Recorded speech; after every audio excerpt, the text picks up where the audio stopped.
राहुल तू खुश राह खुश राह. भैया तुम्ही कसे आहेत आणि वहिनी तुम्ही कसे आहात? चांगली आहे मी. तुम्हाला तर माहिती आहे ना मी कशासाठी आलो म्हणून. हा मला माहिती तू कशासाठी आलास.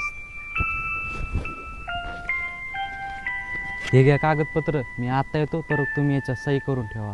ठीक आहे राहुल, उद्या तुला ह्या कागदपत्रात सही करून देतो. ठीक आहे भैया.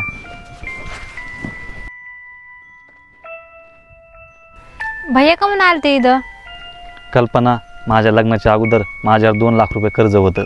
राहुलना 2 लाख रुपये फेडले होते, त्याच्यामुळे वडिलांनी त्याच्या नावावर जमीन केली. मला 2 वर्षात टाईम द्यालता पण मी ते फेडू शकलो नाही. आता ही जमीन त्याच्या नावावर झाली. काय? आणि आता आपण काय खायचं? घराचं बांधकाम चालू आहे जवळ. मी बोललो मिस्त्रीला, ते या म्हणले, तर उद्यापासून जातो मग मी. राहुल आला तू?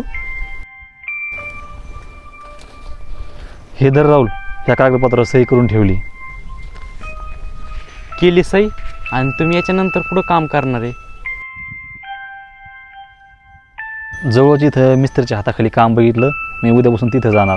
भैया तुम्ही सही करायच्या अगोदर व्यवस्थित कागदपत्र बघितले नाही वाटतं.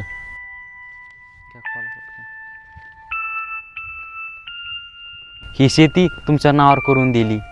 माझ्या नावावर केली? भैया तुम्हाला तर माहिती आहे ना मला सरकारी नोकरी आहे आणि माझं तर सगळं चांगलं चालू आहे.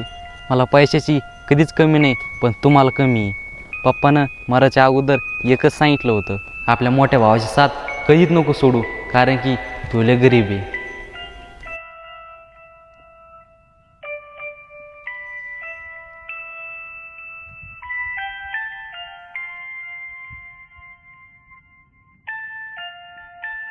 अपने हो